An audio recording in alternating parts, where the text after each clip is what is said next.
What's up, Whisper Nation, and welcome to the Week 3 matchup show from the Fantasy Whispers.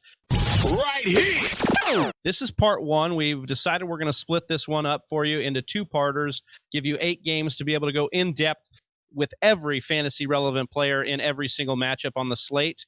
And this week is week 3 after a horrendous injury roundup in week 2 that saw so many players go down.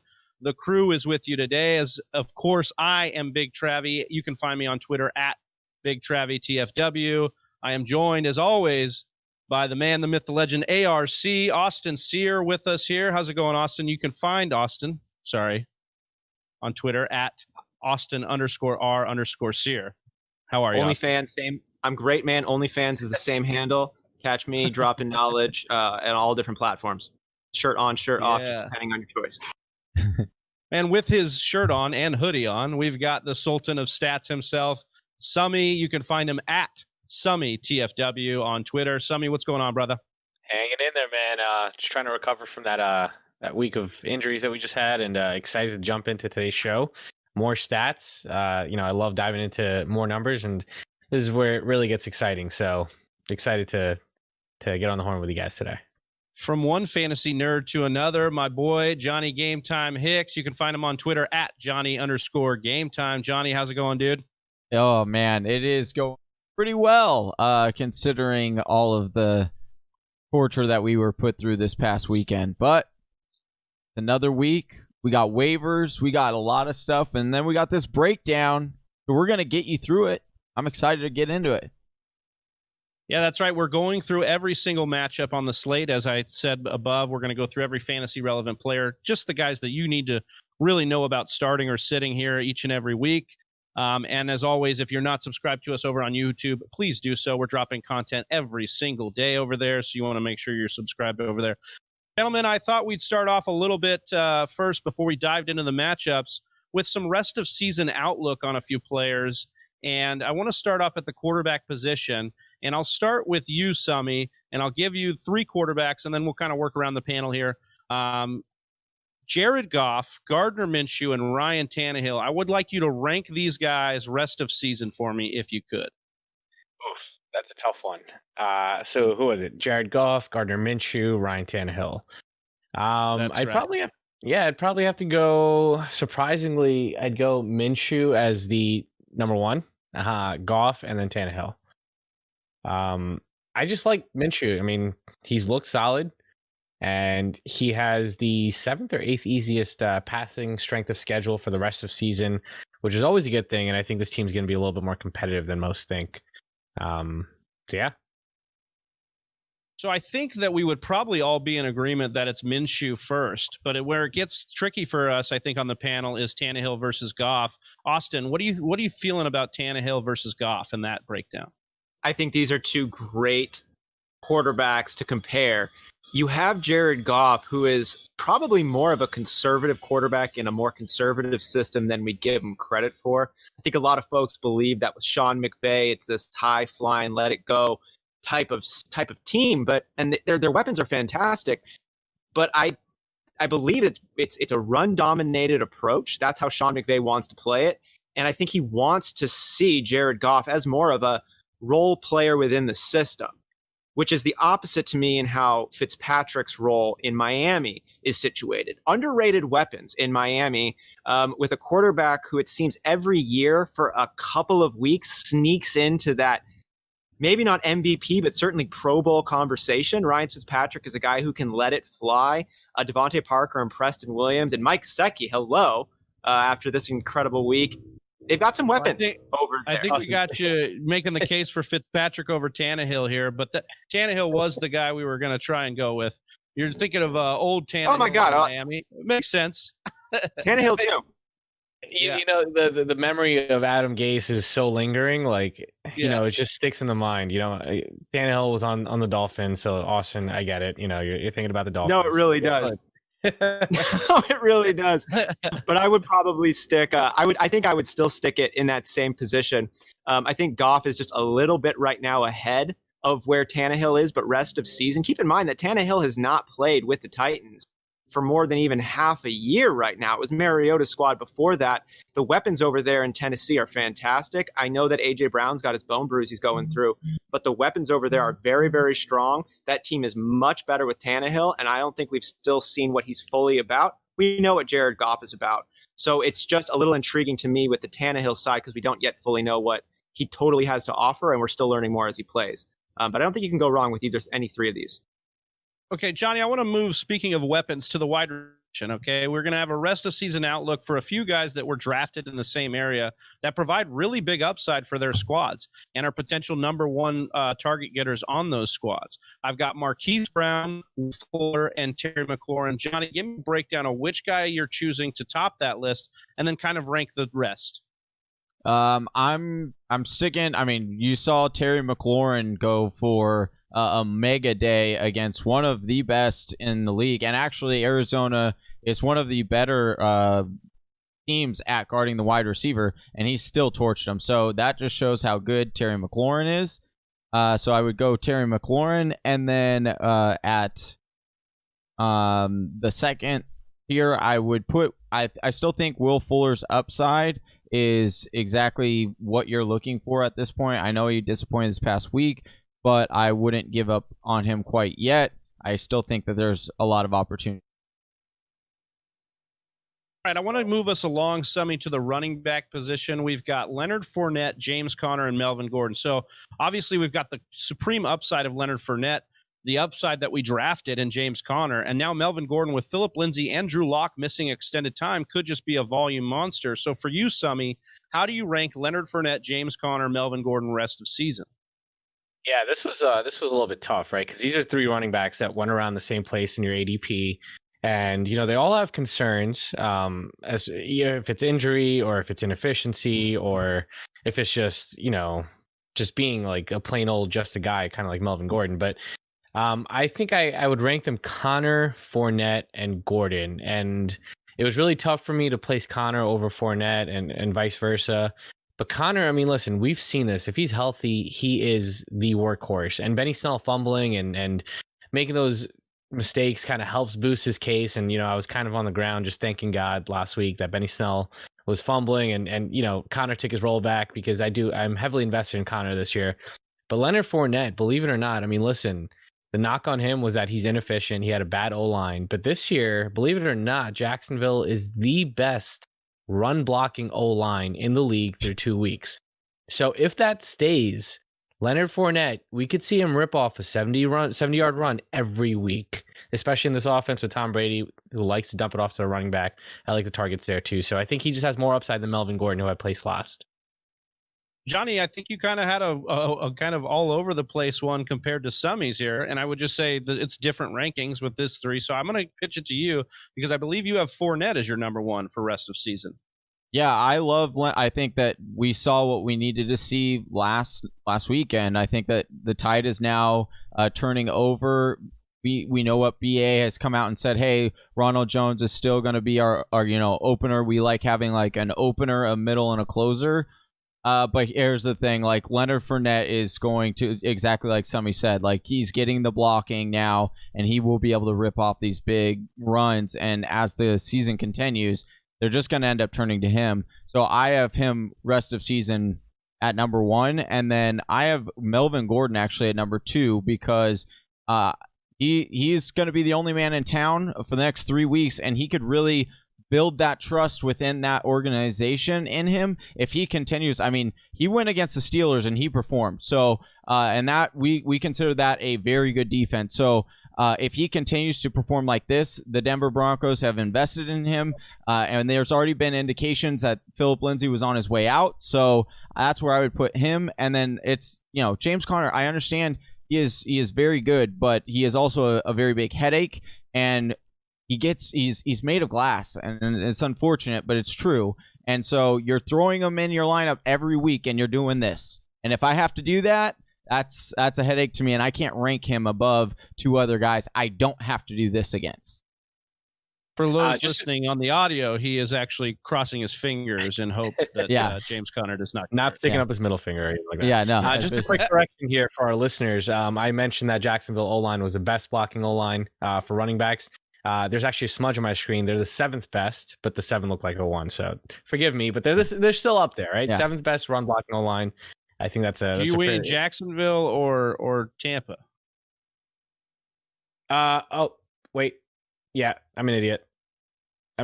Sorry. I wouldn't go that Sorry. far. No, yeah, I wouldn't say just that. wanted to make sure we were still talking about. It's okay. Look, it's the first time us doing this segment. We've got Ryan Fitzpatrick sighting. We've got the wrong offensive line. It's all right. We're moving through it.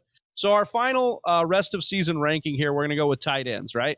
And we've got Noah Fant, Mike Gesicki, Tyler Higbee, and Jonnu Smith. And this one was hard for me, fellas, because if you look at these tight ends, 3 of which, Fant, Jonnu, and Gesicki, were all TFW favorites to be breakout tight ends this year, and they're all starting to do it. So we could actually potentially hit on all 3 if the season continues this way. But then Tyler Higbee with a monster performance of 3 touchdowns, the first receiver for the Rams to have 3 touchdowns since 2017. So we have a situation here that kind of was hard to rank. For me, I went with Noah Fant just based on Cortland Sutton's injury. I like the way that he's going to be kind of locked into target market share for the rest of the season. And then I went with Gesicki because I love the athletic ability and the fact that he's run pretty much all of his routes out of the slot. This team lacking that slot receiver for me gives the volume edge there to Gesicki. And Jonnu Smith, who did superbly in week 2. I just don't know if we're going to get that same amount of volume all year long, but we could definitely with the injury to A.J. Brown, especially if it lingers. And then lastly was Tyler Higbee, who I know has kind of emerged as this team's number 2, but I just don't know if I trust Higbee to give you the upside every week that these other 3 can give you. But I tell you guys, like Austin, this was kind of like apples and oranges almost here. Like you could have gone any which way, especially with those top 3. No, definitely, especially looking at Fant, Jonnu, and Gesicki, who are going to be the number 1 or number 2 options on their teams. Noah Fant, we know, is the number 1 now with the tragic news for Cortland Sutton, and just prayers up for that man. And Noah Fant now has an opportunity. He was already going to be a top option, but now he might be the option. Might be a George Kittle kind of scenario that we're looking at now in Denver. And Jonnu Smith, similar kind of shakeup with A.J. Brown going down. He gets a bump up. Corey Davis has looked pretty good, but you still need more than just one option. And even if Corey Davis is real, if the tight end is your number 2, that's a really good position to be in. And Gesicki is a slot receiver disguised as a tight end right now. Was it like over 85% of the time he was lined up in the slot? He might be a cheat code in this year's NFL, kind of how Jimmy Graham was in years past. And Gesicki is physically dominant, and he plays now, like we said, for Ryan Tannehill, who can throw it out, make things happen. And while Devontae Parker, when healthy, is doing all right, and Preston Williams is a nice up-and-comer, Gesicki really could be the most dominant playmaker on that offensive side of the ball. Did you guys? We gotta get Austin away from talking about the 2 Ryan quarterbacks because he's mixing Ryan Tannehill and Fitzpatrick up left and right. But that's all right. We understand here. We got it. Did you guys see that Gesicki one-handed grab? Did anyone see that? That was phenomenal. Beastly.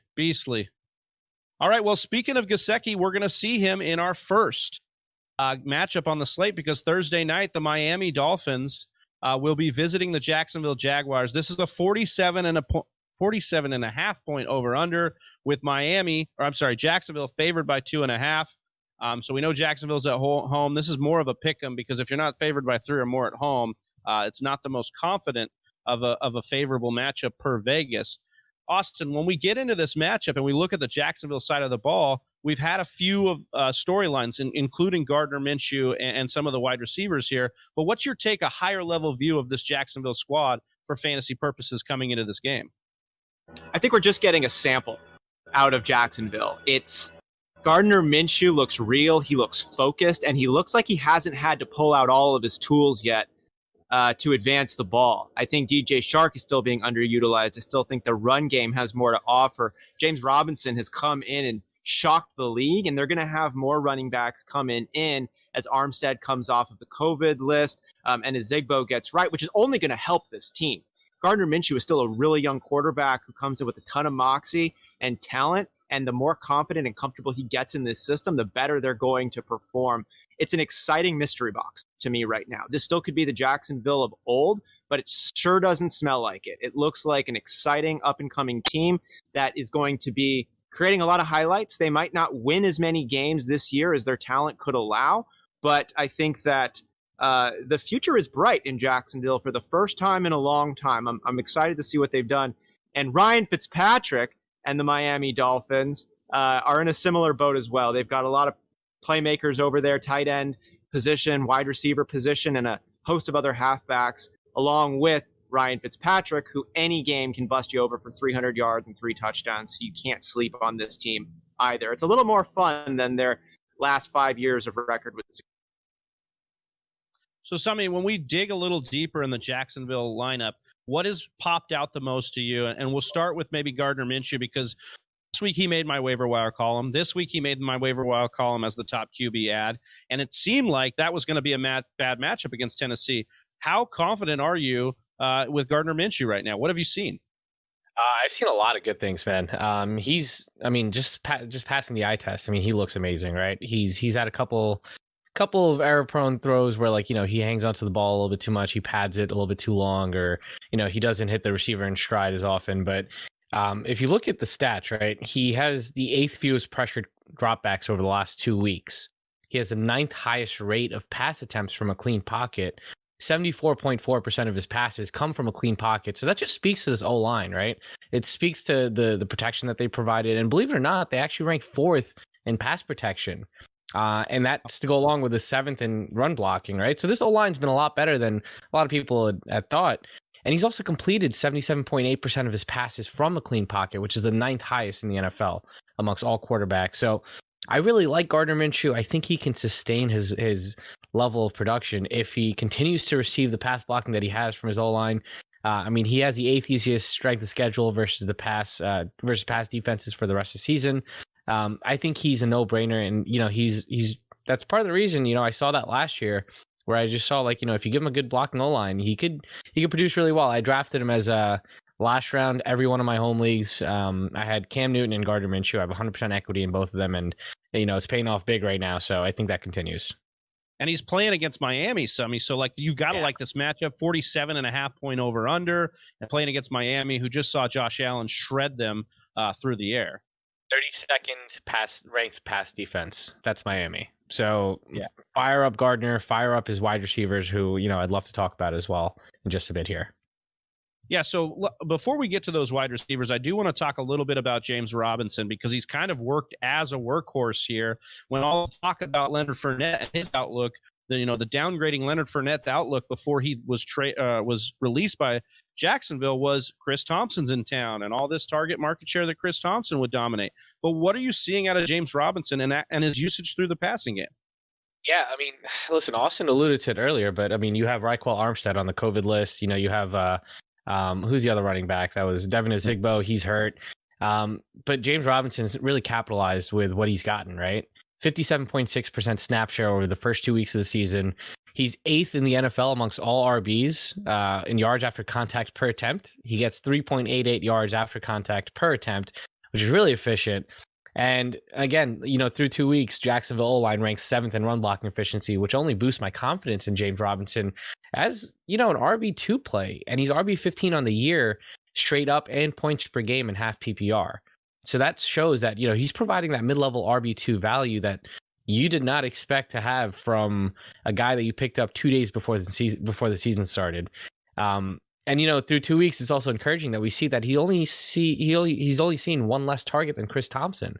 6 to Chris Thompson, 5 to James Robinson. So again, I think he's going to return RB2 value rest of season, even if Raquel Armstead comes back, even if Devin Azigbo come back. They liked him enough to release Leonard Fournette. And I think they realized that, hey, this is our guy going forward. And I really, you know what I really like, Travi?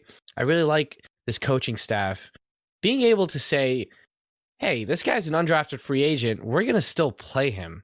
Draft capital doesn't matter, right? Like, most teams are hesitant to do that, and they won't do that. So I respect the hell out of this coaching staff for actually recognizing the talent that and the plays that he was making in camp, and then, cutting their lead, cutting Uncle Lenny in favor of him. So That's So kudos as to- Summy sings high praise of James Robinson, I see Johnny just chomping at the bit to be able to say something here. So why don't you go for it, Johnny? Tell us how you're feeling about James Robinson. If I have James Robinson, if you Whisper Nation, if you have James Robinson on your roster right now, you go to the fantasy player that is Summy, and you sell him this bill of goods that Summy just sold you, because you will make out like a bandit. I promise you, you will not regret it. Because listen, I understand, like, if you look at the first 2 weeks, 57.6 snap per share, that looks great. Hey, yeah, let's get him. You picked him up 2 days before the season. Sounds awesome. But here's the reality. Week 1, he played 100% of the snaps.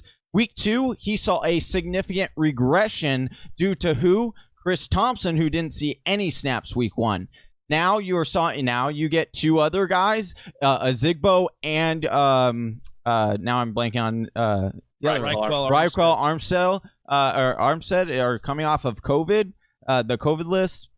And I'm not saying that, hey, those guys are a huge threat, but they are going to eat into this production because they are more in Rockwell is like more of a 1-2 down back. And I'm not saying Robinson isn't talented. I think that he has a chance in this league, but I would not say that he is an RB2 for the rest of the season. I would even a little bit of perspective there on the running back situation, but I want to kick it back to you, Summy, because we really got to get into this wide receiving situation, because DJ Shark has been, I mean, not to talk a bunch of smack here, but a disappointment to those who have invested in DJ Shark to be that wide receiver 1 for them this season, or a high-end wide receiver 2. So walk me through what you see happening with this wide receiving core, and if Shark has better days coming, and especially in this matchup against Miami. Yeah. So Shark has definitely been a disappointment. He's been one of my primary buy low candidates as of right now. I think Keelan Cole, his emergence is definitely has a part to play with, DJ Shark's kind of quiet first 2 weeks, right? But if you look at the snap share, he's played the most snap shares out of all wide receivers in this room. 80.8% snap share. That's head and shoulders above the next best, which is Keelan Cole. He has a 13% target market share, which is very low for an alpha wide receiver, right? He only has 7 targets in 2 weeks. He's actually 4th in targets on his own damn team, which is, it's kind of concerning, but I do expect that to pick up, right? He's getting a lot of attention, sure. But he's still producing as a low-end wide receiver 3. He's currently the wide receiver 33 overall. And that's only with 7 targets, right? That kind of makes you wonder, what if this guy saw twice as many targets? And we know what he did last year, right? He has an 18.4% air yard market share. I expect that to go up. There's a very interesting stat. It's called receiver air conversion ratio. And it's really indicative of like a buy low, like, hey, this receiver is outproducing the opportunity that he's being given.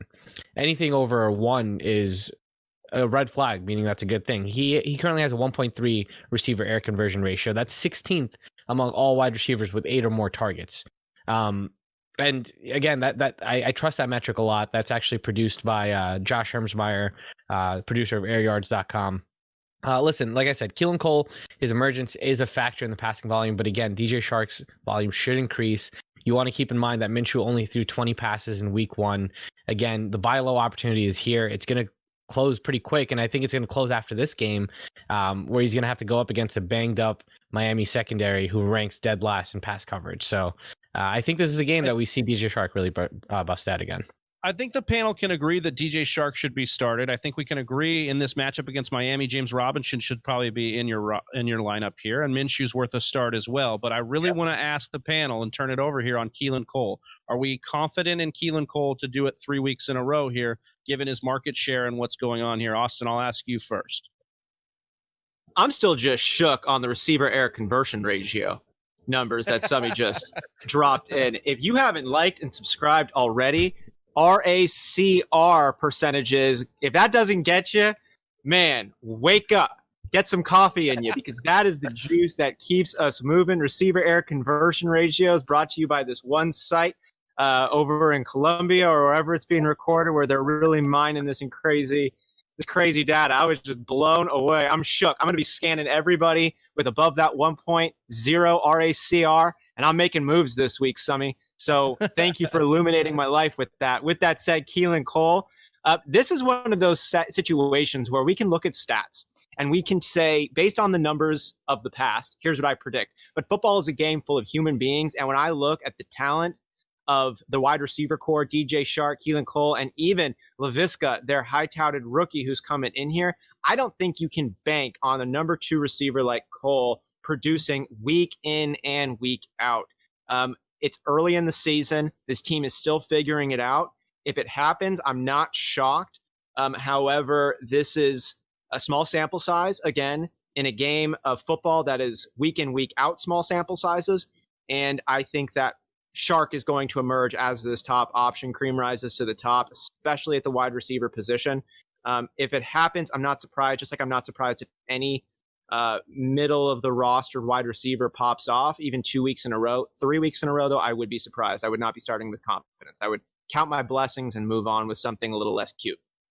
Summy, on the other side of the ball, we know that Mike Gesicki is good. We talked about him at the top of the show. We want him to be that breakout guy. 74% of his snaps have come in the slot. We love to see that for a team who had both its slot receivers opt out at the beginning of this year.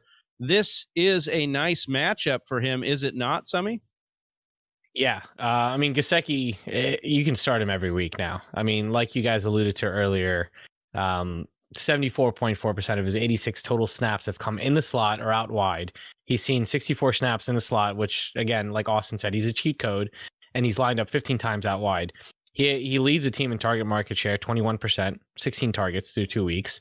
He leads the team in air yard market share, 31.1%, and he's third amongst all tight ends with 5 or more targets in yards per route run with 2.71 yards per route run. So, I mean, if this utilization continues, yeah, sure, he had an impressive week 2 performance, but if it continues this way, I think he has a real shot at, being a top 5 tight end on the year if he garners the most targets on his team, if Fitz, can continue to be serviceable, and, if they continue to be in negative game scripts, which I expect them to be. Well, and then you look at the Jags. Well, you look at the Jags, They are one of the worst at guarding the tight end position. You had Jonnu Smith go off last week. Explode last week, yeah. Yeah, and then week 1, you also had blanking on the week 1 matchup. Jack Doyle. Miles Jack does not look like he's good in coverage. Like, he just looks like he's not able to handle these tight ends in coverage, and I really like that observation too. And if we're surprised by the Jaguars on offense being good, we're not surprised that they're not good on defense, given how many players they've gotten rid of over the last couple of years. Correct. But I want to talk about that wide receiving core, Summy. You talked about target distribution on this team. Walk us through the difference between Devontae Parker and Preston Williams, how they look going forward, but really in specific to this matchup. Yeah. So the split between Devontae Parker and Preston Williams, it's not fully clear, right? The hamstring injury has hampered Devontae Parker a little bit. And I think if you look at the numbers, right, Preston Williams has a 28% air yard market share versus 21% for Devontae Parker. And I think that's 100% due to the fact that the hamstring is limiting Parker's ability to run deep routes, right? I expect that to kind of shift. I expect Devontae Parker to start getting deeper targets if he continues to get healthy. But again, I think Preston Williams is a really, really good receiver. I think he has a shot to be a number 1 alpha receiver on any other team. But he just has Devontae Parker here, who broke out at the end of last season, so it's a little bit tougher this time. According to PFF, CJ Henderson, the rookie cornerback in Jacksonville, he's actually supposedly going to be shadowing Preston Williams. I mean, if Devontae Parker's not at 100% health, I could see that happening. Preston Williams is the healthier option. He's a more dominant option here. And saw Bill Belichick use Stephon Gilmore on Preston Williams. So we know that the teams are kind of going towards Preston Williams in coverage. Like teams are getting wise to the fact that, hey, this guy's really, really good. We gotta guard him. We can't leave him open, worrying about Devontae Parker. But CJ Henderson, he's actually played really well, right? He's been targeted on 20% of his routes defended, which is the 9th most, and that's only because like quarterbacks are saying, "Oh, this guy's a rookie. Let me pick on him." But they're throwing into his coverage, and they're not coming up with much because he's allowed just a 54% completion percentage and only 1.29 yards per route run. So he's been performing really well as a rookie cornerback, and I think the team's really good at too, doesn't he? I believe he has a pick as well. Absolutely. He's playing really well. He is playing really well, and I like CJ Henderson moving forward for this defense. So if he's on Preston Williams, I'd kind of temper expectations there. But again, Preston Williams is athletic enough where he could overcome that coverage. The only thing I'm going to be watching is Devontae Parker's injury, see if it lingers, right? Because that's something that we knew about Devontae Parker heading into last year, where he was a bust, but he was also injury prone, and that's a major contributing factor as to why he was a bust. He was always injured. So I think if this continues, I mean, Preston Williams could be a dominant receiver if anything were to happen to Parker. All right, because we've spent way too much time on the Miami Dolphins and Jacksonville Jaguars for my brain to comprehend, I need to ask you quickly, Summy, what you feel about Myles Gaskin, especially in this matchup against the Jags. Yeah, so that's exactly what I want to talk about really quick before we get off this matchup. Myles Gaskin is a guy who, I mean, you should have picked him up last week. Just looking at his trend from week 1, if that continued into week 2, he would have been a rosterable running back, and turns out he is, right? He's seen 14.5% of the target market share, 11 targets through 2 weeks. The next highest running back has 2 targets. That's Matt Breida and Patrick Laird. So he has the stranglehold on the targets in his backfield. He's the third down back locked in. And he's seen 2 red zone carries versus 5 to Jordan Howard. And we've seen like Jordan Howard, he's just now a goal line back. That's all he's being relegated to. You know, he's going to have like 6 touchdowns on 30 carries on the season. You know, it's going to be insane. But again, you know, if this trend continues, if actually the trend changes, if Gaskin starts getting some more of the goal line work, which I don't really think is going to happen, but if it does happen, I think he'll be able to produce like mid RB3 flex numbers even on a bad offense. So he's definitely someone I want to roster. I would start him as a flex option even in this matchup. All right, so we move on to our second matchup here, and we're going to be talking about the San Francisco 49ers after losing what felt like half their squad in that game against the Jets. Will now travel again to the same field they were complaining about and face the New York Giants, who will host them here in a 41-point over-under with the Giants underdogs by 4.5 points here. When we look at the Giants side of the ball, some of the things, obviously the most glaring storyline here is the fact that, you know, Saquon Barkley was lost to a torn ACL here, and now we're going to have to see what happens here. As of today, Devonta Freeman was signed by the New York Giants, and we'll see how that goes forward. They also lost Sterling Shepard, and Tate has been out, so we'll have to keep an eye on that wide receiving core. But, Johnny, when you look at this offense, how are you feeling? How does it stack up for you, and where's your confidence level going up against this Niners defense? I mean, you don't like it, right? You don't like the fact that it's the first week without Saquon Barkley. Daniel Jones, he should get a lot of pass volume moving forward because that running back position is going to be a little bit sketch. Now, you know, whether Devonta Freeman is still good at football, I mean, some people will say that, hey, there were some glimpses of what they saw in Atlanta that could prove that he still has a little bit in the juice. He certainly thinks he still has a little bit in the tank. And so they need some kind of production in order to keep defenses honest. If they can't get that, I feel bad for Daniel Jones because it's going to be a long day. It's going to be a long year because he's just going to get beaten up. That offensive line is terrible. So we're not starting Daniel Jones this week, of course, right? Like, this is not the matchup to get done, even without Nick Bosa on the squad. But talk to Whisper Nation, Johnny, about this backfield, because now without Saquon, there was talk at the beginning of the year that Wayne Gallman could carry the load if he needed to, but then the Giants go and sign Devonta Freeman, who seemed to be holding out, if only for a starting job. Yeah, so he seems all the arrows are indicating that he is going to be signing with the Giants, barring just a COVID test. So unless he's been out partying lately, he should be a running back for the Giants. So, like I said, that offensive line, we saw how bad it was. However, maybe teams aren't going to respect the running games as much as they were before. Maybe they're like, hey, let Devonta Freeman beat us as opposed to Daniel Jones. It'll be interesting to see how they kind of get teams game plan against them, right? But we did see Dion Lewis once Saquon went down. It was all him. He got 100% of those snaps. So with the Devonta Freeman signing there, we know what he has said. He wanted to be the starter. So I definitely could see him getting the vast majority of snaps. Maybe down the road. Maybe not this week because it's got to get the playbook, all that stuff. And so I could see him getting, 10 to 14 touches maybe if he's in shape. But then beyond that, he'll get more and more as the season goes on.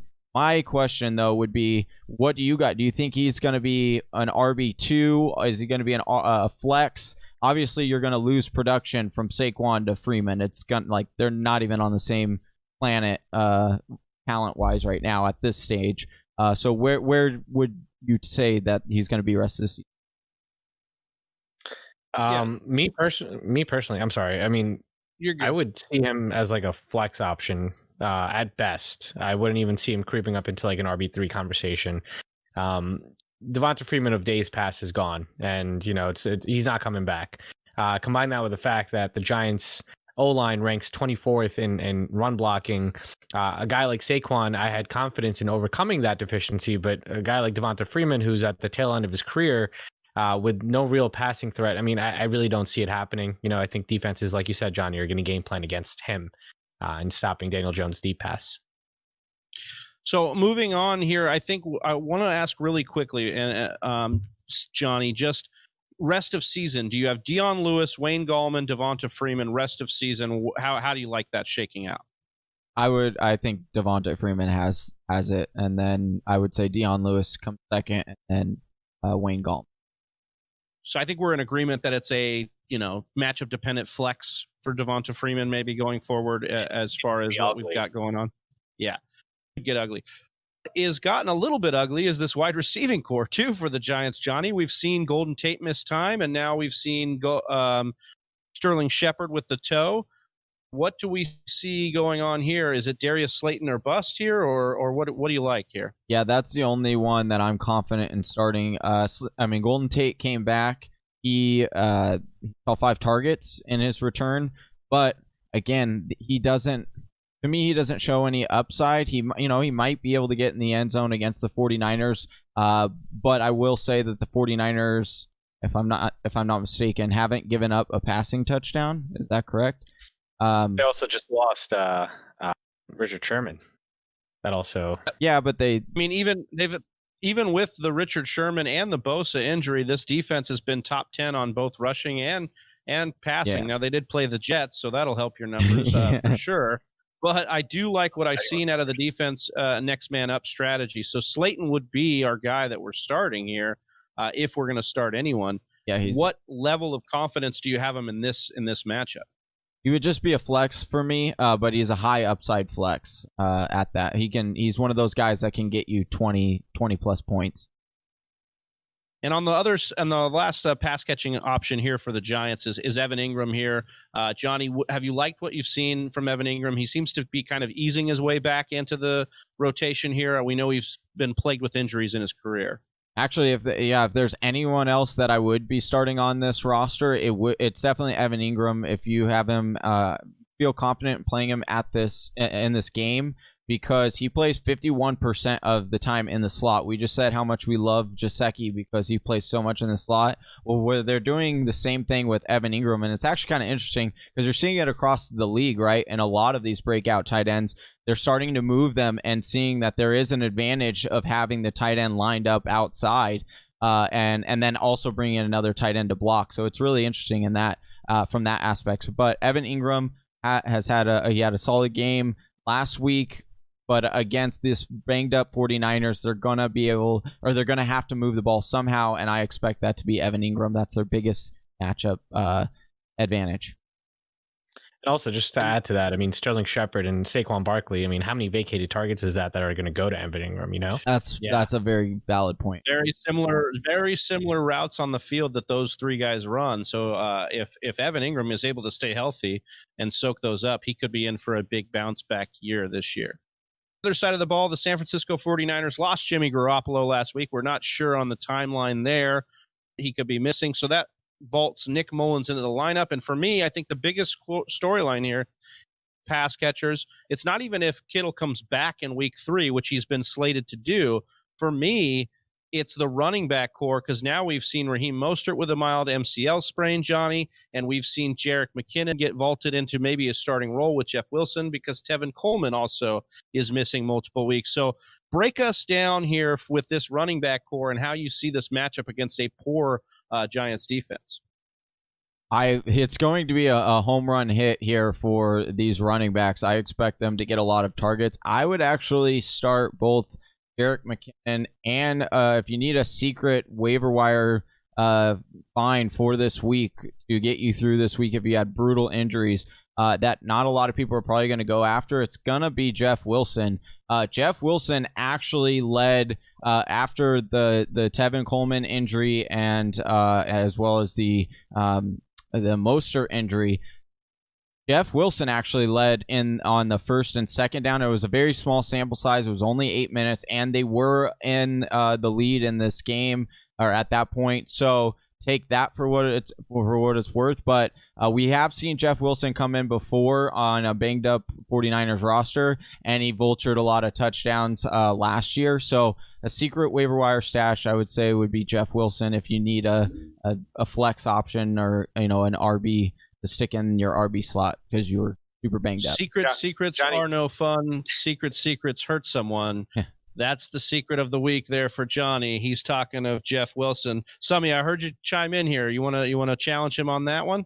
No, I was just going to ask Johnny. I mean, what do you feel about do you feel like Jerick McKinnon could potentially outplay Jeff Wilson and take the 3-down back role, or do you think that this is going to be a split backfield no matter what?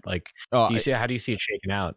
I think it's going to be a split backfield no matter what. We know what Kyle Shanahan likes to do, especially on this turf, which is this is why, in all honesty, unless you're a running back, I'm staying away from this game because we also know the field condition, right?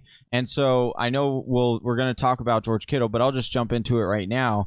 That's where my concern is with George Kittle is that he is on track to play this week. All reports are saying he's looking, healthier and like he's feeling good.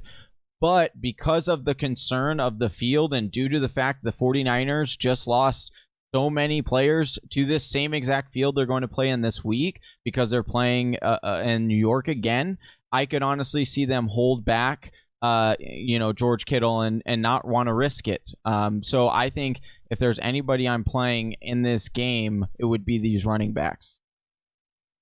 Yeah, so I mean, I think I'm hearing you say you'd want to bench George Kittle if he was in. Oh no! If he's playing, okay. If he's playing, you're playing him. But I'm saying I would start to make. And it would make sense that Shanahan would bench Kittle for this game or rest him for this game, right? Because he just complained about the turf here, ripping his team in half pretty much. So especially in Jordan Reed did fill in quite nicely. If Kittle doesn't go, do we trust Jordan Reed to be the one option here in the pass catchers?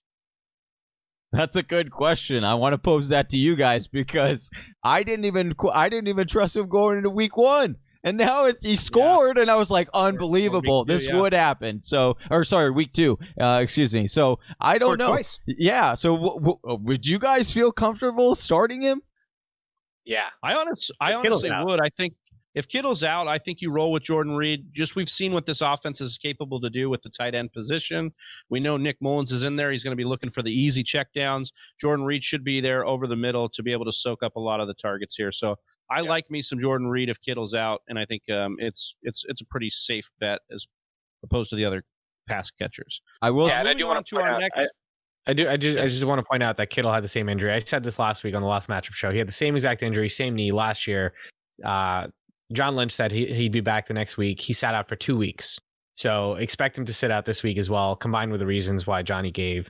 But he came back and he had a dominant 139 receiving line and 2 touchdowns or something like that. So don't be too worried. And the Giants I went through that exact conversation. Well, I was just going to say, Giants have the 4th best defense against the tight end position. That's what makes me cautious as well on all of that.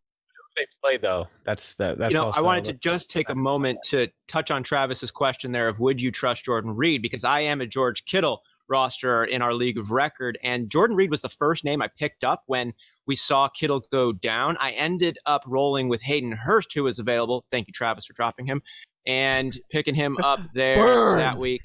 That was no burn. It was just funny. It was funny. Yeah, it was just funny. I'm good. No, I got you, bro. That was no shade. Just like I would do the same thing. Why would you roster another good tight end? I would take Noah Fant over Hayden Hurst anyways. But my point was that I switched over to Hayden Hurst after reading some speculation that Shanahan always wants Jordan Reed to be the number 2 tight end. there was part of the Reed management program that was coming in, and expectations that Ross Dwelley might actually fill in that more every down role. And so that was what made me say, ooh, maybe not. But then when we look at the targets, Dwelley gets 1 target, Jordan Reed gets 8 for 2 touchdowns. I feel pretty good about filling Reed in any time that Kittle's going to be it's down. like when you're drunk and you're like, I really want to not text my ex, but then I get drunk and I text my ex still. So I just feel like Shanahan wants to keep Reed off the field because he's an athlete and he's injury prone, but he can't help it. Like he gets to a point where it's like, I'm going to have to put him in here to go there. So moving on to our next game. I love the perspective there, guys. Really appreciate that. I'm sure Whisper Nation will as well. Moving on to our next game. Cleveland is hosting the Washington football team in a 44-point over-under, and Cleveland, once again, with a nice matchup here, favored by 7.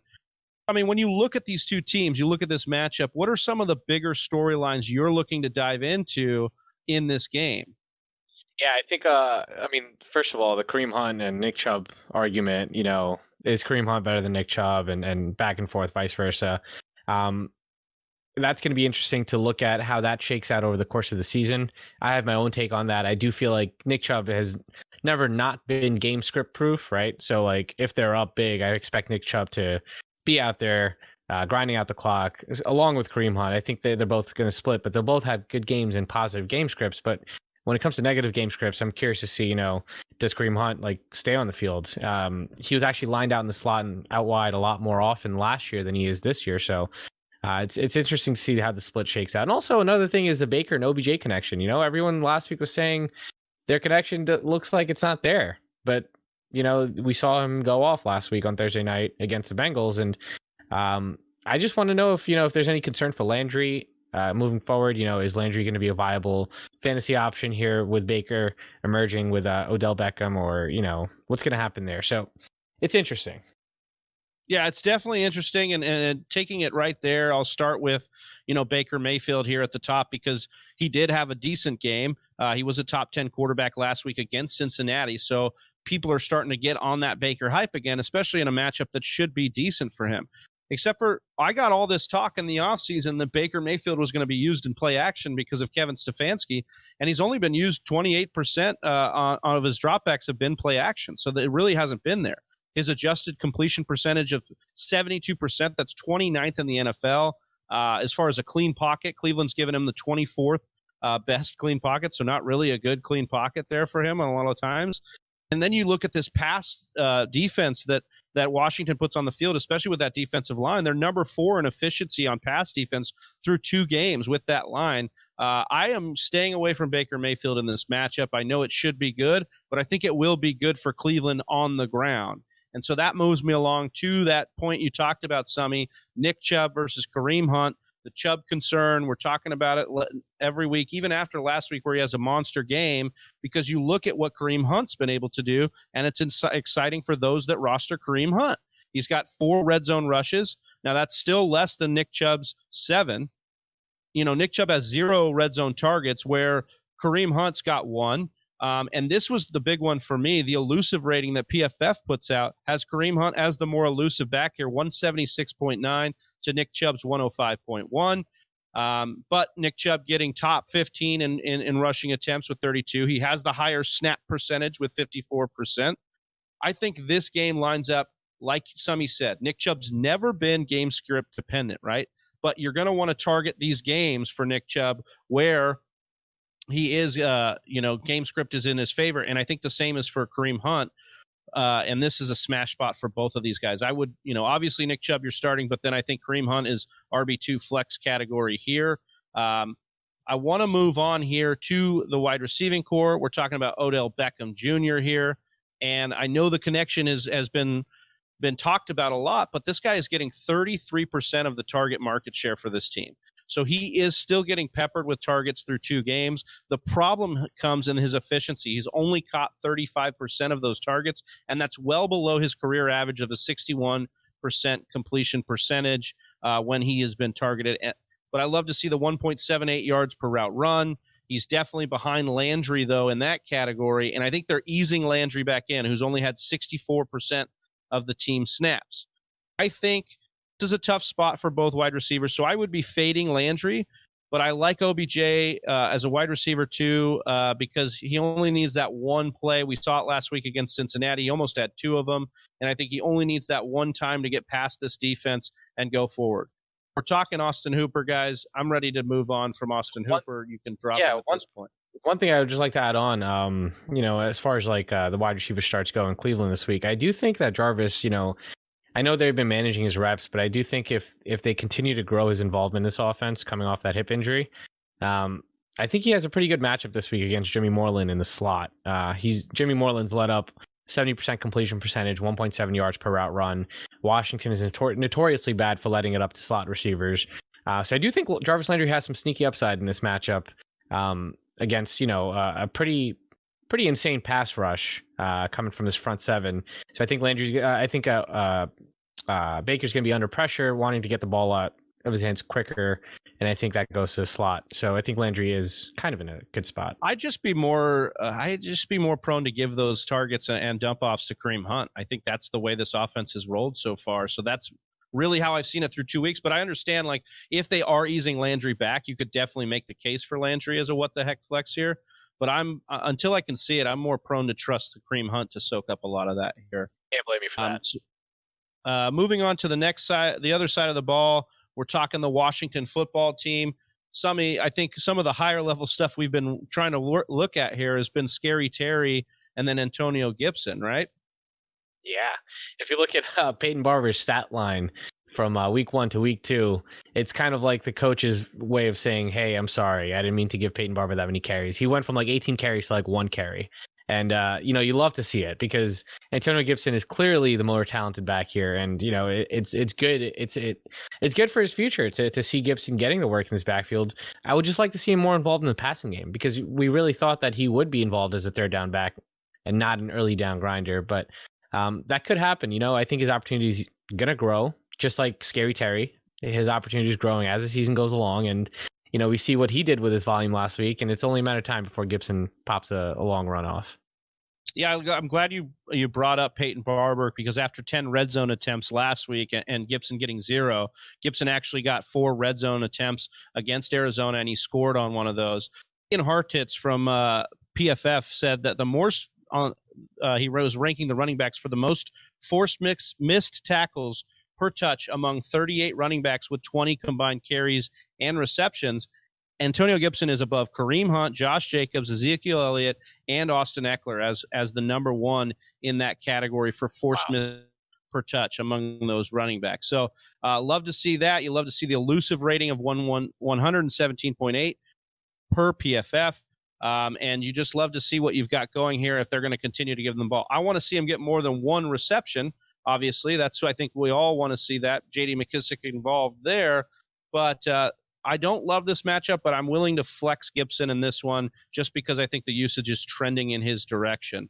On Johnny, the other side, I'm sorry, just really quick, Johnny. I mean, do you see Gibson being more involved in the passing game, especially they're facing Cleveland, who's ranked 2nd in rushing defense? Do you see Gibson's role in the passing game growing, or? I mean, it should be. They've been talking about it in practice about how they've been moving him all over the field. I can see it happening. I think they're just trying to ease him in. They don't want to give him too much workload right away. We're concerned about Terry McLaurin, and it seems like that concern is over. He's got 27% target market share now after 2 games, and just came alive there. His yards per route run is 2.58. That's better than DK Metcalf, Adam Thielen, Tyler Lockett, DeAndre Hopkins through 2 games. So those are things you like to see from Terry McLaurin, showing us why he was one of the highest graded wide receivers in his rookie year last year. So I think you continue to fire up Terry McLaurin. This is a nice matchup. You saw when they got down against Arizona, they really leaned on Terry McLaurin and Logan Thomas to move the ball, and I think that is going to continue to be the case in this one. And so speaking of Logan Thomas, I think he's just like ultimate volume play, guys. Like he's just been ton of opportunity, 25% market share, 17 targets. That's 4th most amongst tight ends through the 2 games.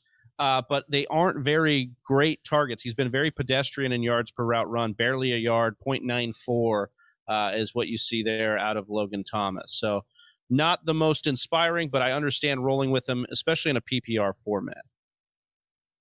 On to our next slate, we've got the Philadelphia Football Eagles hosting the Cincinnati Bengals. when I look at this one, man, you got some things on the board. A 46.5 point over under. You've got Philly favored here by 6.5. It's not, Johnny, when we look at the Philly team, what are some of the things that you see when you go into this game? Well, one, you don't like the fact that the coach is coming out and not backing up Carson Wentz. We understand Carson Wentz does not look the greatest, but can he get right in this matchup against Cincinnati?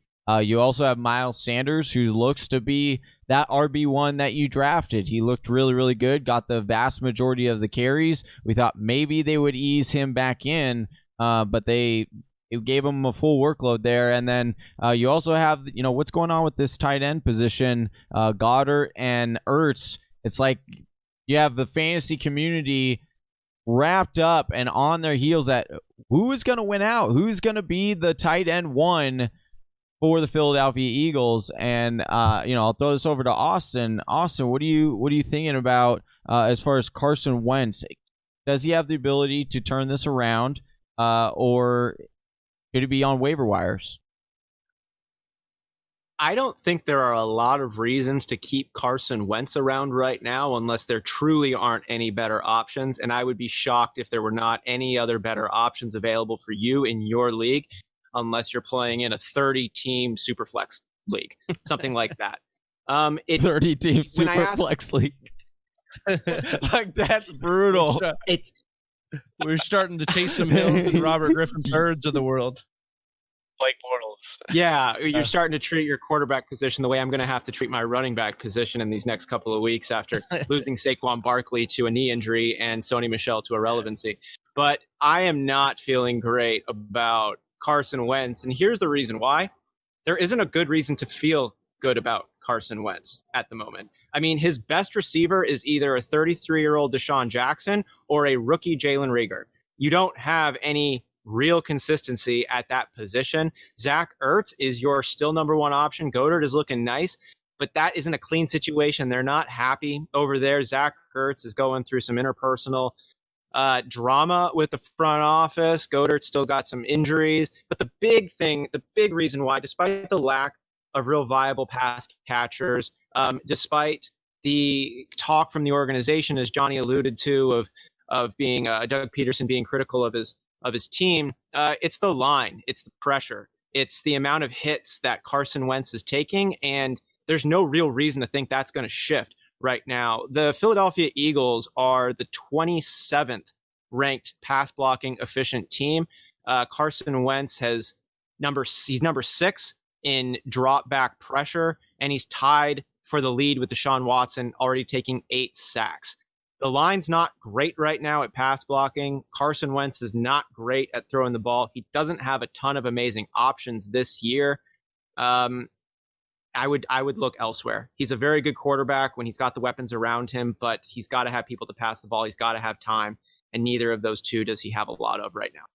Well, let's start with that bad then, because we know the good is probably in Miles Sanders for this offense and maybe one or two of the tight ends. But the bad is the wide receivers, right, Austin? We're looking at Deshaun Jackson and Jalen Reagor kind of capping each other's upside. We think that both could be good, but they seem to be kind of splitting snap shares and things like that. Do you trust either of these to get it done here? I mean, we saw Cincy kind of give up some big plays to Cleveland last week. So are you confident in either one this week?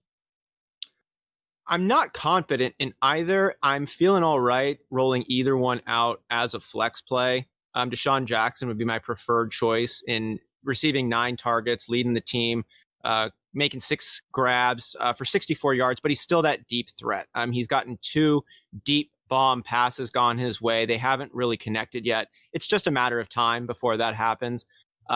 Jackson would be my flex play. I'd be okay with it, to be honest, but I'm not confident in either one.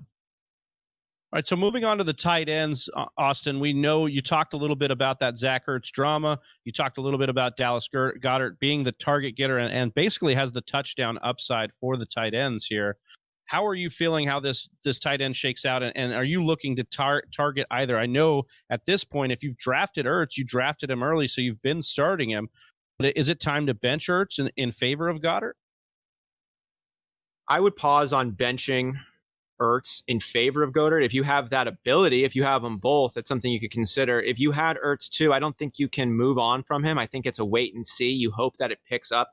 We know what Ertz is capable of. Him and Wentz have that relationship. They have that rapport. It's a short season, but it's a long season at the same time. And we see a lot of movement develop from the chemistry and the rapport and the system as it sets in. I believe Zach Ertz still finishes on top. I don't think it's even going to be close between those two. If you could go and pick Zach Ertz up right now at a buy low situation, I would try to do that.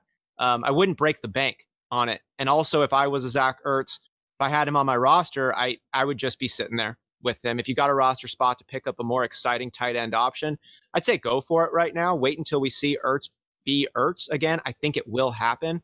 But I'm not convinced it's going to happen this week, even going against Cincinnati. I mean, are you concerned? I mean, if you look at the target market share, right? Dallas Goedert has 3 more targets than Zach Ertz on the year.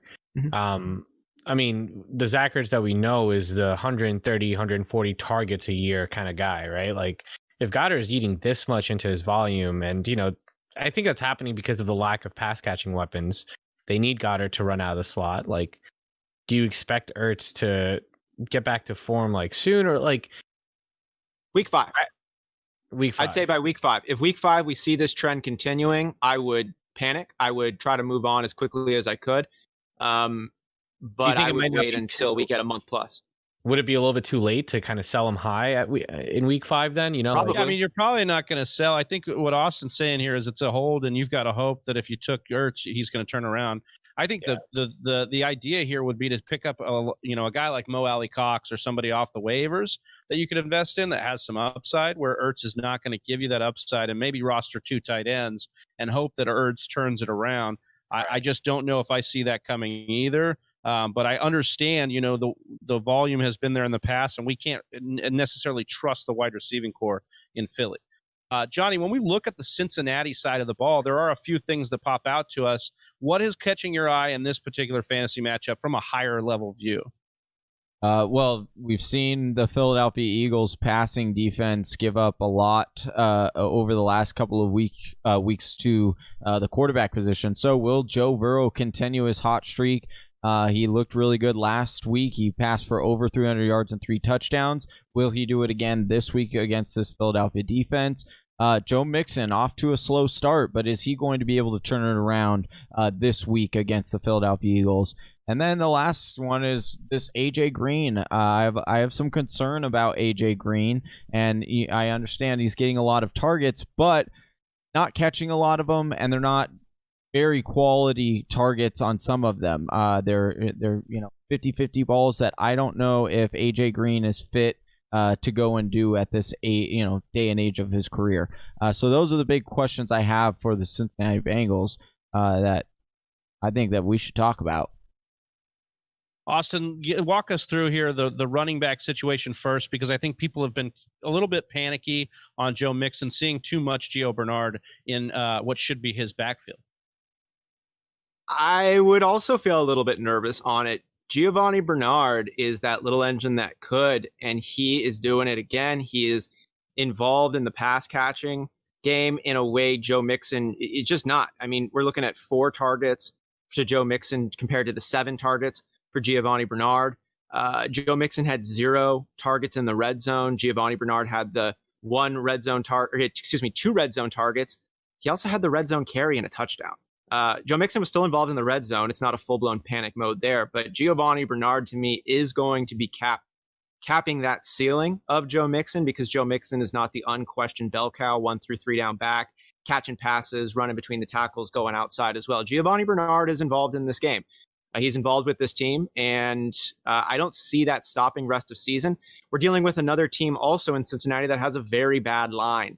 It was bad last year. It's looking bad again. It's not good for Joe Burrow. It's not good for the running backs. And I think any win that they pick up this season is going to be really hard fought, and because Joe Burrow is just that kind of player. In the wide receiving, looking at Tyler Boyd, A.J. Green. A.J. Green getting all the volume you'd like to see, but not looking like the best wide receiver at the moment. Tyler Boyd needed a garbage time touchdown to sell his day. Do you feel confident this is either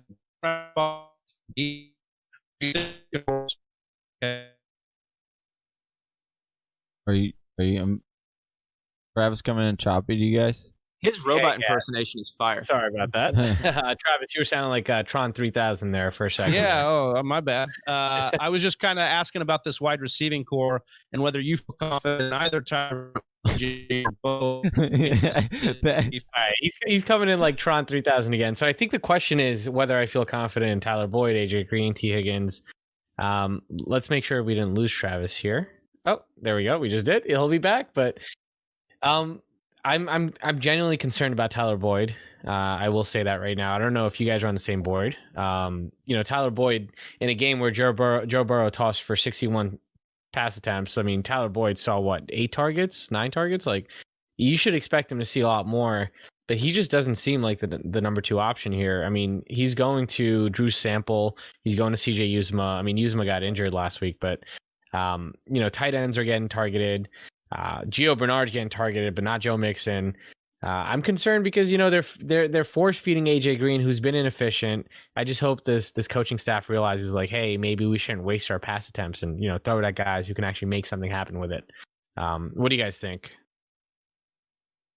I think it's a big get right situation and figuring it out. To me, it's hard to take any of the stats that we're seeing come out of Cincinnati from the pass catching positions with a lot of sincerity right now. We're talking about a rookie quarterback who's chucking it 60 plus times. We're talking about a perennial playmaker in AJ Green coming back from not having an entire season the year before. We're talking about T. Higgins, another rookie who's got playing time and took over the John Ross role right now. And we now have a tight end who just went down for the season. Prayers up for Uzomah. We don't really know who the Cincinnati Bengals are to me right now. We don't know who Joe Burrow's favorite option is. We don't know what AJ Green is really capable of. It's hard for me to take the stats we're seeing in this moment after just 2 games until we see a little bit more from so many players with question marks all around. I agree. I think it's we just don't know what this team is yet, and I think we'll find out a little bit more as the season goes along. Zach Taylor, we saw him late last year pick it up, but let's move on to the next matchup, shall we? To New England and Las Vegas. Las Vegas coming off a really big win on Monday Night Football against the Saints. First game at Alliance Stadium, or what is it called? Allegiant Stadium. Yeah, might as well be called Roomba, right? No, dude, it's the Death Star, man. John Gruden apparently loves that nickname. Yeah, it's awesome. Just drop the F-bomb on the that's how excited I was. I love it, dude. I love that stadium. It's okay. So I guess, like, Austin, why don't you fill us in on like what to watch out for in this New England game, right? Like, what are like the major narratives going on here? Like, what should we be focusing on? The biggest one, and one of the biggest narratives in this game, as well as the entire NFL, is the re-emergence of Cam Newton. Cam Newton, not only has he been running the ball at a very high clip, he's been throwing the ball in a way I can't remember Cam Newton throwing the ball the way that he is right now. He still doesn't look crazy accurate, but he's making the plays happen. He's pushing 400 yards every time. It's a whole entire New England situation led by Cam Newton. I mean, my goodness, he got Julian Edelman over 150 yards last week. That to me is the storyline of the New England Patriots, is Cam Newton and this new offense. And it's one of the top storylines in the NFL as far as I'm concerned. Yeah. Just to kind of speak to that a little bit. So Cam Newton, I mean, if you picked him up in fantasy, congratulations. You're probably one of the smartest owners in your league. But he's currently QB3 on the season, and that's I guess that just kind of shows the narrative of like, oh, he's injury prone or whatever it is.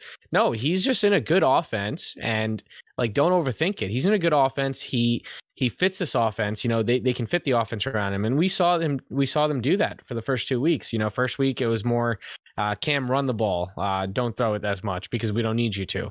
But then the next game it was like, hey Cam, throw the ball for us because we need to. We need to be in a competitive game. We're not going to win by running the ball.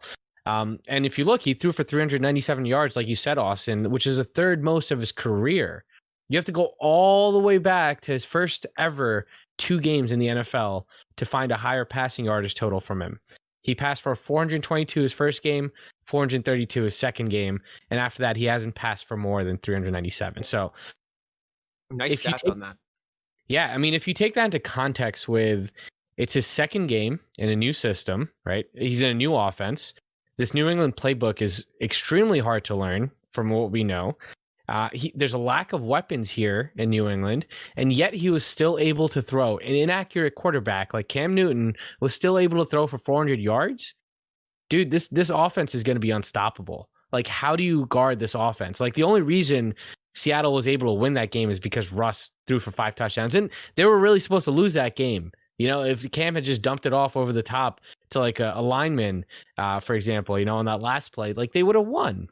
So I think Cam overall he has overall QB1 upside, and combine all that with the fact that, you know, he has 10 red zone rushing attempts, 4 rushing touchdowns over 2 weeks. I think it's a no-brainer. You know, you're going to roll out Cam every single week, no matter the matchup.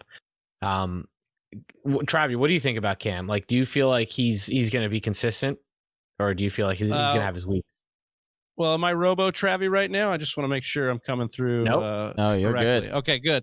I'm good. I do think that Cam is essentially this year's, you know, I don't want to go as far as to say Lamar Jackson or Patrick Mahomes, but he is the late round quarterback of this year so far through 2 weeks.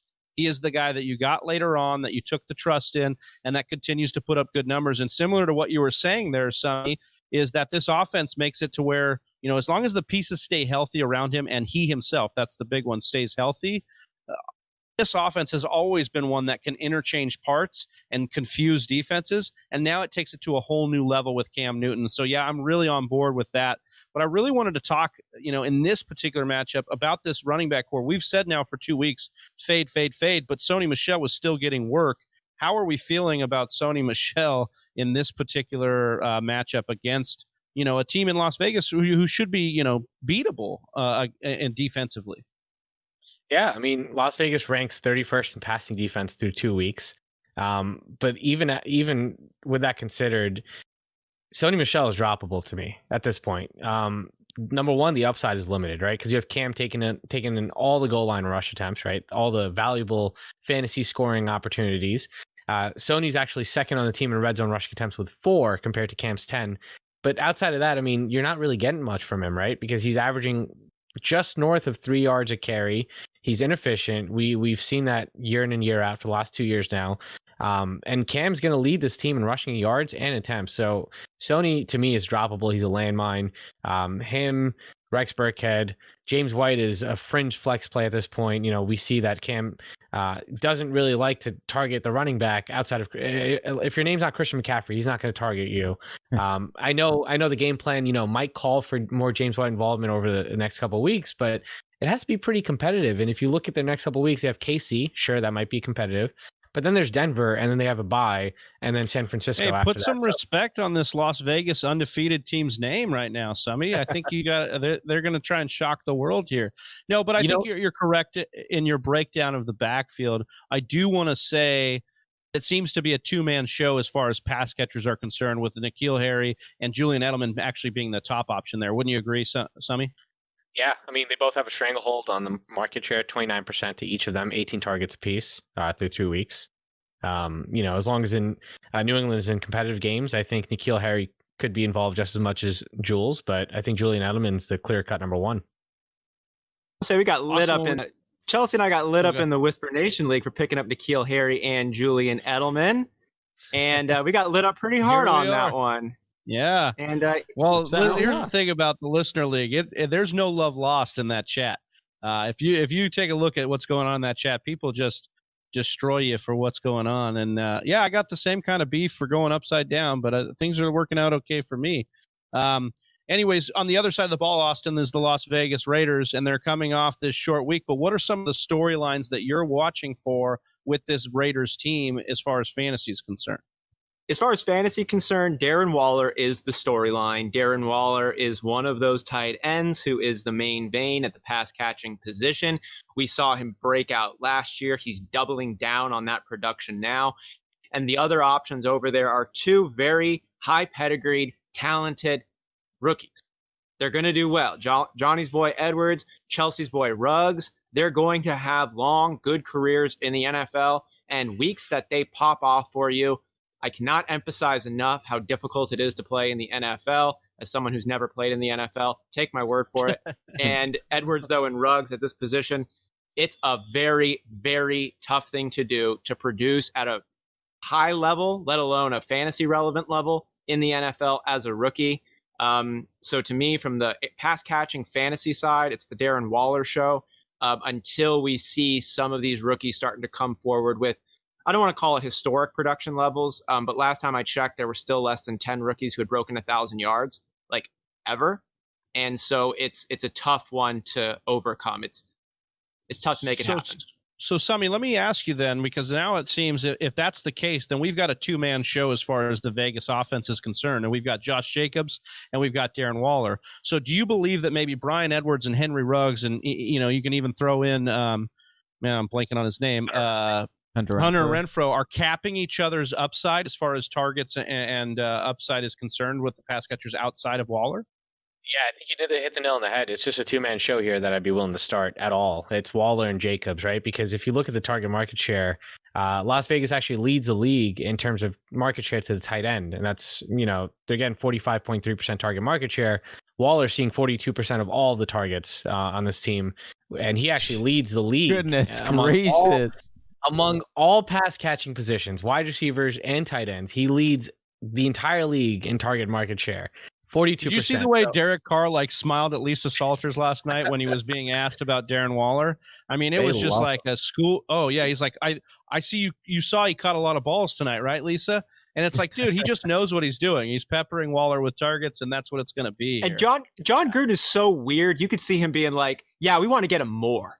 You know, right? Just like And his post game, conference was like, look, I know Kittle and Kelsey exist, but we've got a guy that's just still learning the position and could be as good as both of them, if not better. So know they want to continue to pound the rock with Darren Waller. So like we said, Josh Jacobs, Darren Waller in your lineup. Everybody else not even worth a start here. Moving on to the next matchup, we've got the Chicago Bears going to the Mercedes-Benz Dome in Atlanta to face the Falcons in a 47.5 over under. And I'm shocked by this line. Atlanta only favored by 3.5. I guess I shouldn't be shocked, Sami, given what Atlanta's been able to do and give up leads lately. Yeah, it's they had a 28-3 flashback game last week against Dallas, and I mean, what the hell was going on in that special teams play? That just means that a coach didn't know the rules, so he taught his players to not touch the ball. The players didn't know the rule. No, but that comes from coaching, right? Well, I did hear this explanation. I thought it was kind of interesting, and it does make a little bit of sense.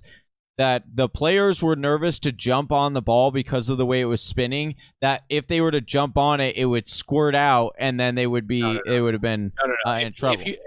That's an excuse that they'll use after the fact because they don't want to seem stupid. But if you clearly watch the film, it's clearly they're like, guys, don't touch. They're like, telling everyone else to get back. So I mean, they're just trying to cover their asses. But excuse my French there, but. I think another storyline to watch is Calvin Ridley overtaking Julio as a wide receiver 1 in this offense? That's going to be interesting to watch, not just for fantasy, but actual, real life production. I mean, can Calvin Ridley go for 1,400 yards this season? And then also, who's the third option, right? We've seen Gage be really productive. And I know Johnny hates Hayden Hurst with a passion, but I think he's here to stay. He's athletic. If you watch his catches that he makes, they're freakishly athletic. I'm not saying he's not on the game time sucking list. That's not where this came from. He is a talented tight end. He is very talented. He is part of the somewhat sucky list because of the draft capital initially, but a lot of people got him in an okay range. And then the other thing is that I am not. Yes, this week it was great because he scored a touchdown. But if he didn't score the touchdown, you'd be like, 7 point. He needs to score a touchdown in order to be fair. Though that's how a tight end kind of landscape works for most times. If they get the touchdown, they're good. If they don't, sometimes they're bad. But when we're talking about guys like Darren Waller and Gesicki and all these new tight ends coming in the slot role, it might be a new era. Yeah, but Gesicki ran those same routes and then didn't score in week 1 and wasn't the guy you wanted in your lineup. So I mean, I just think that there's games that these tight ends I'm just are saying just volatile, but is my point. That is true, but here's the difference between those other guys and what's on and Hurst. Hurst is we're saying maybe Hurst is the third target. He's looking based on the target breakdown. He is the fourth option on a very pass heavy team for sure. But then you're talking about comparing him to other options of, number one tight end options or number two on teams that are also pass heavy because their defenses aren't that good. So that's the only concern. It's not that Hayden Hurst is Hayden Hurst. If you have him on your team right now, you continue to start him. You're going to continue to start him. He's going to be a solid tight end, but I think he's limited. I think his upside's outside. Right. I think that speaks more to the sheer amount of tight ends that we've seen kind of start breaking out.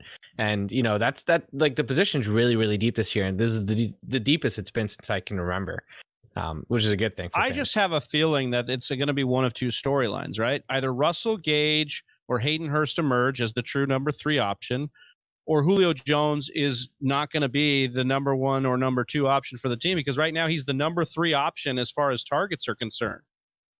Wow, I did not know that. Yeah, and he's only seen 1 red zone target, and Gage has seen 5, and Calvin has seen 6. So mostly in garbage time, and that's probably going to happen. That's probably going to continue too. Yeah, which is wild. Like the only red zone target that Julio has seen has come from Russell Gage. That's it. And you have to drop it. It was a dime too. Yeah. Johnny, what do you think about this running back game against the Bears this week? This is interesting. You're looking at the breakdown. Todd Gurley, surprisingly, has been getting a lot of volume, right? Like he's seeing 64% of the snaps. He's had 40 touches through 2 games. You like that volume. The issue is his yardage he's only at 119 total scrimmage yards. So my question to you guys is, you guys think that Todd Gurley might be a buy low because he's, the volume's there, he just isn't getting the yardage, and then you're looking at Ito Smith. We already know he is definitely on the all-time Johnny Game Time sucking list. Your number 1 list over there, Ito Smith. But Brian Hill, he looked decent, but he also as well only played 20% of snaps. So you're not really concerned there. The Bears do have a pretty solid run defense, top 10. So that is, I think that Todd Gurley is an RB2 this week at best, maybe a flex option. But I think there is an opportunity where Todd Gurley might actually be a little bit of a buy low right now. What do you feel about him ceding his goal line work to Ito? Yeah, if you look at last week, right? Like, let me just pull up these stats here. Like last week, Todd Gurley saw 6 rush attempts in the red zone, which is cool. But Ito had 2 goal line rushing attempts. And also he wasn't. And he didn't convert him. And he didn't convert him because he's. You know why? Because he's on the Game Time sucking list. That's why he sucks. Well, we know Ito Smith sucks, but I think the question is, does Todd Gurley suck? Like, are we at the point where Todd Gurley is not good? He's getting volume. He's not putting up numbers. And I think it's a scary situation to be in, especially we did see like this defense kind of bottle up the running game for New York last week. And I know obviously Saquon went down, but Todd Gurley is nothing to like get home about right now. And I think honestly, you could be looking to bench Gurley until we see more, until we see him cement that red zone work. So I'm actually okay with you benching Gurley if you have better options. Now, might have a Saquon or CMC on your roster or no longer because of the injury, and you need to look at a Todd Gurley as a start. So I understand that. On the other side of the ball, we have the Chicago Bears. And we've seen a situation here where David Montgomery has looked okay. He's looked pretty good, getting the volume you like to see. Matt Nagy has still been cute in a lot of ways there. But, Johnny, what are you seeing from the Chicago Bear offense outside of David Montgomery? That's pretty much it. David Montgomery is the only thing that I've been seeing. Allen Robinson, I think there's a potential there for a little bit of a buy low. He hasn't really been the wide receiver we expected. But Mitchell Trubisky's been weird because they're winning games, and like it's when the pressure's on, Mitch Trubisky is actually a good quarterback. But when the pressure isn't on, he's inconsistent. And you don't trust him. But you look at what he's done over the first 2 weeks, 5 touchdowns. That's pretty nice. He has the rushing upside of 42 yards. So it's like I'm not throwing him out there other than in 2 quarterback leagues. But yeah, other than Allen Robinson, David Montgomery, and possible Mitch Trubisky in a 2 quarterback league, I'm not starting anybody else on this team. All right, let's move on to our next matchup. This is one of my favorite matchups on the docket here. We've got the Los Angeles Rams visiting the Buffalo Bills. Josh Allen has been playing out of his mind here. We've got the Rams undefeated after knocking off 2 NFC East teams. It's a 47.5 God, man, I've done that every time. 47.5 point over-under with a 2.5 point spread favoring the Buffalo Bills. I love this matchup here, and I love it for a lot of reasons. Obviously, Josh Allen has been so great here, and the volume has been there in the passing game. 729 yards, that's the number 1 mark, but number 7 in adjusted completion percentage on his deep balls, 4th in the NFL with 75 rushing yards. But now he's going to face this Rams D that's only allowing 16 points on average to the position so far.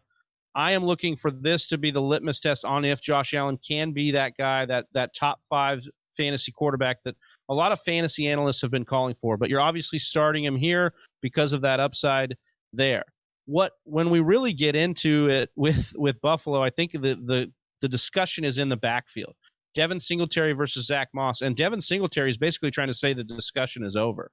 3 red zone rushing attempts, 3 red zone targets. So even after Zach Moss dominated red zone usage in game 1, it swung Devin Singletary's way. He's the more elusive running back. He's got a 70.1, not a high score, but more elusive than Zach Moss's 31.8. There's a 57% snap share that's going towards Singletary as opposed to Moss's 45%. And I think Moss is just basically a guy you're hoping falls into the end zone.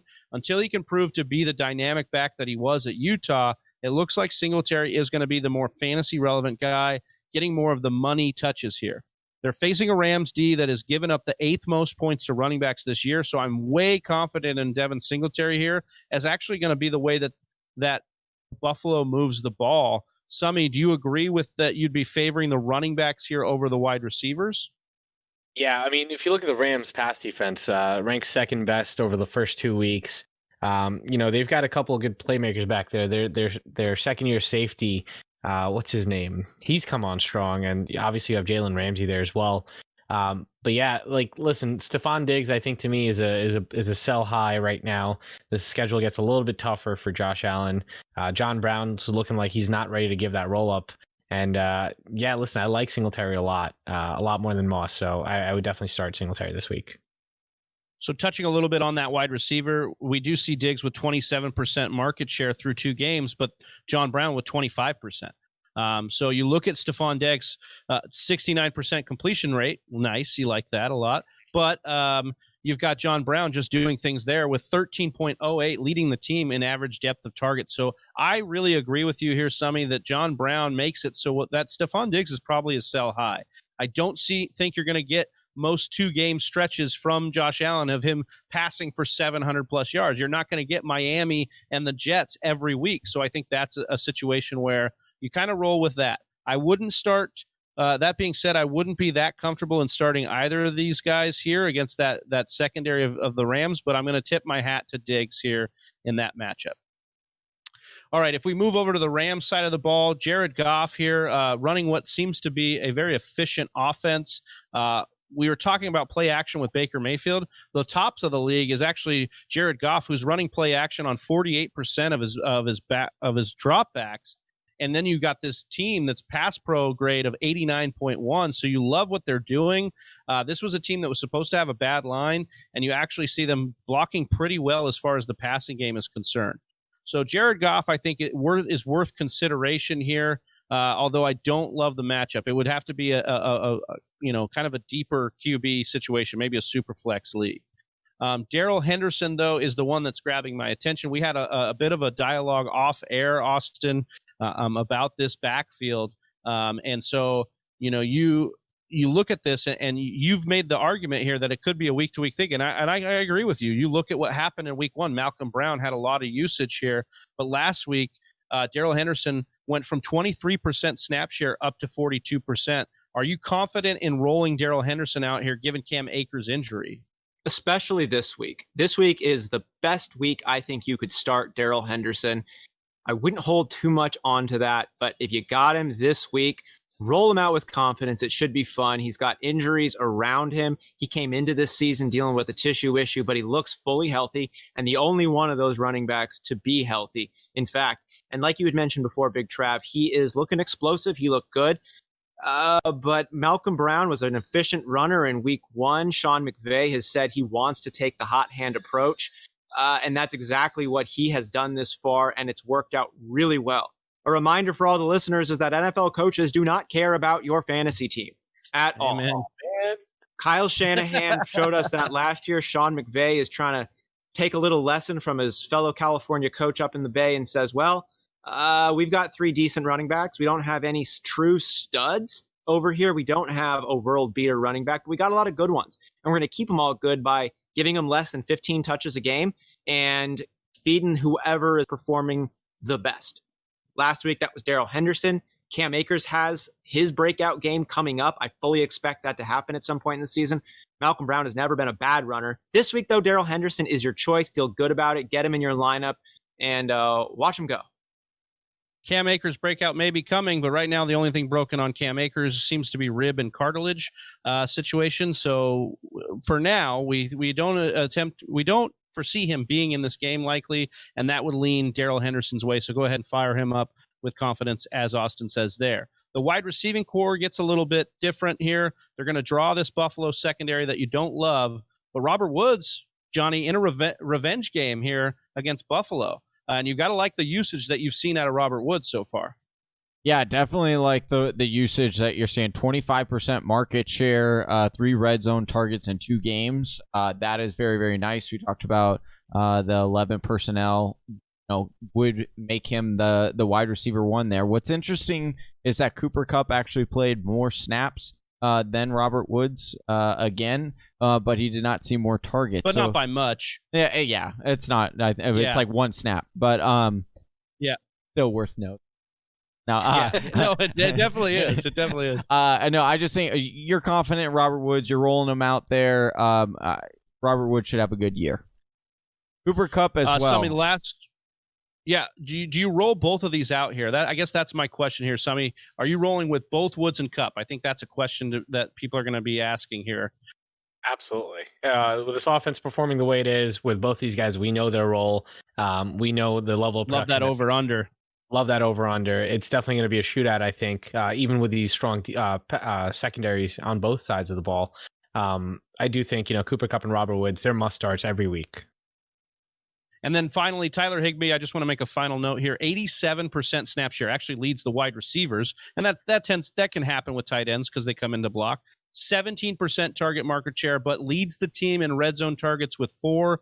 You like to see that. I think if you drafted Higbee, especially in those middle rounds, you're feeling vindicated after a lot of people say he couldn't do it. And thus far, he's cashed in. I do think he'll be more volatile than his 3 touchdown week every week. But I think I do like where Higbee's headed this offseason. Well, that's it, guys. Yeah, there you go.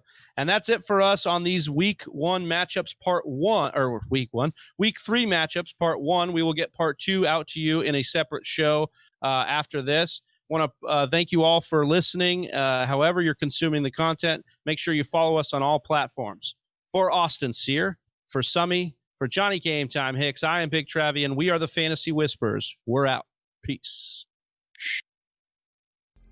Thank you for listening to the Fantasy Whisperers podcast. You can hear more from John and Travis on Google Play, SoundCloud, and iTunes. You can also follow us on Instagram, Facebook, and Twitter at TF Whisperers.